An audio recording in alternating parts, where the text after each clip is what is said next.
धर्म ध्वजा। आप देख रहे हैं हिंदुस्तानी टेल्स एंड टॉक्स। धर्म ध्वजा में हम आपके लाते हैं धर्म कथाएं, धर्म चर्चा और भी बहुत कुछ। प्रस्तुत है एक शिव कथा। अपने भक्त के लिए काल को भस्म किया महाकाल ने। शिव भक्त क्यों नहीं जाते यमपुरी? श्वेत केतु और महादेव की ये है कथा। एक दिन ऋषियों ने सूत जी से पूछा, कुमार कार्तिकेय का जन्म तो देवासुर संग्राम में देवताओं के सेनापति का पद संभालने और तारकासुर को मारने के लिए ही हुआ था।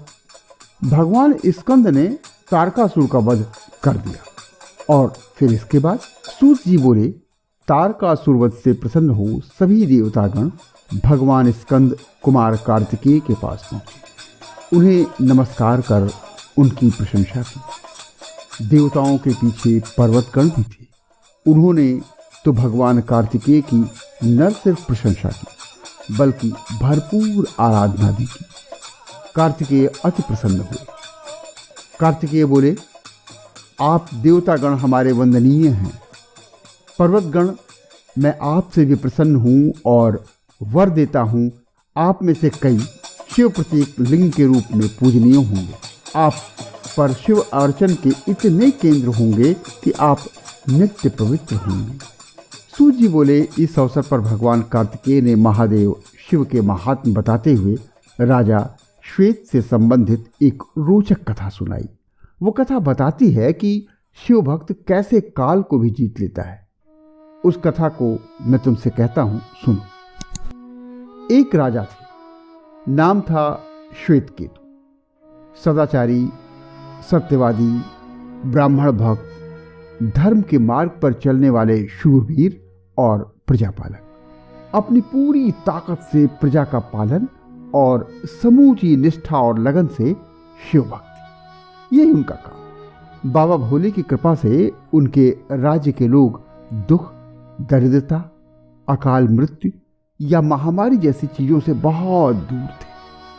हर क्षण धर्म और प्रजा पालन में बुद्धि लगाए राजा ने अपना लंबा जीवन बिना किसी रोग, दोष, शोक के काटा।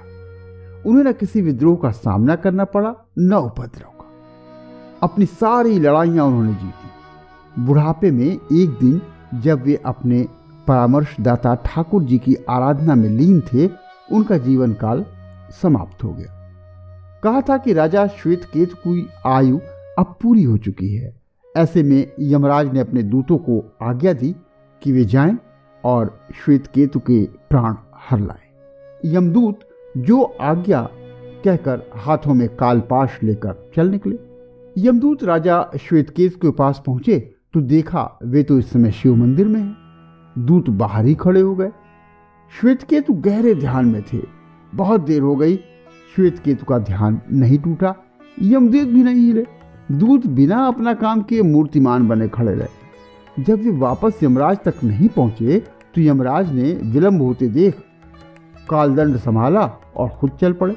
धर्मराज हाथों में कालदंड को ऊपर उठाए इस तरह पहुंचे कि वे अभी दूतों को देरी के लिए दंड देंगे और वे श्वेत केतु के प्राण को लेकर चल देंगे। पर यहां तो माजरा ही दूसरा था।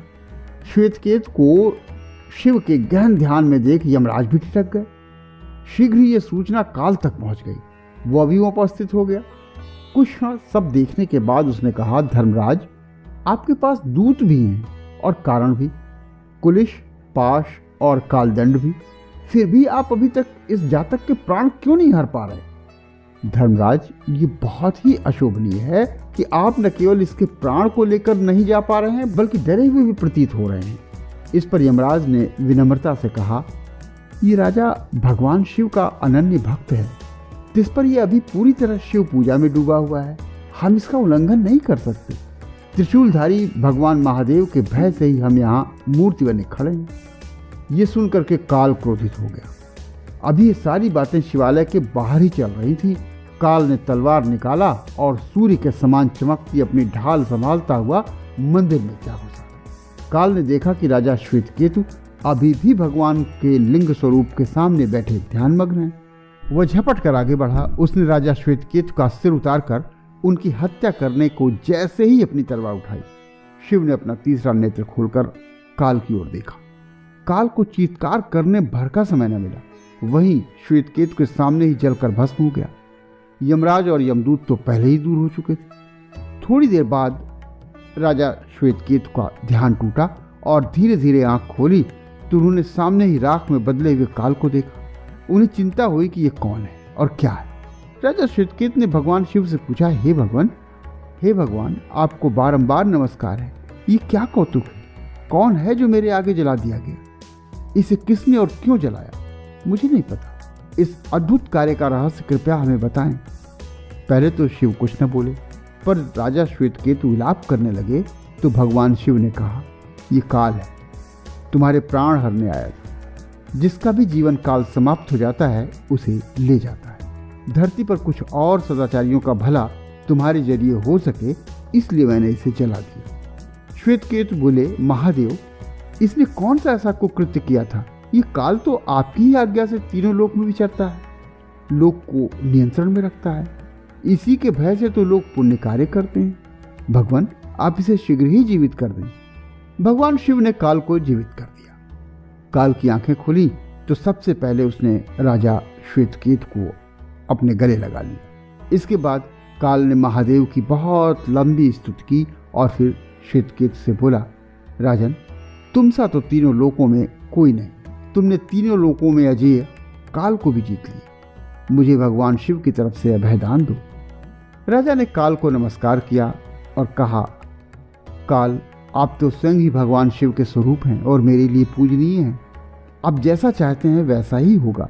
राजा श्वेतकेतु का उत्तर सुनकर काल अपने नियत स्थान को चला गया। काल ने अपनी जगह जाकर अपने दूतों से कहा कि जो लोग सच्ची शिव आराधना में लीन रहते हैं, सिर पर जटा और गले में रुद्राक्ष पहनते हैं, विभूति का त्रिपुंड ललाट पर लगाते हैं और पंचाक्षर मंत्र का जाप करते हैं, उन्हें कभी मेरी नगरी में न लाना।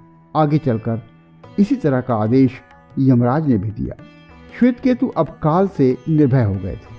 उन्होंने लंबे समय तक राज किया और एक समय उससे मुक्त होकर भगवान शिव का सायुज्य प्राप्त कर लिया, यानी शिव तत्व में विलीन हो गए। ओम। धर्मध्वजा एपिसोड पसंद आया हो तो लाइक जरूर करें और कमेंट में अपनी प्रतिक्रिया तथा सुझाव अवश्य दें। ये हमारे लिए आपका प्रसाद हो। सब्सक्राइब तो आपने कर ही लिया होगा। अभी इतना ही, मिलते हैं अगले एपिसोड।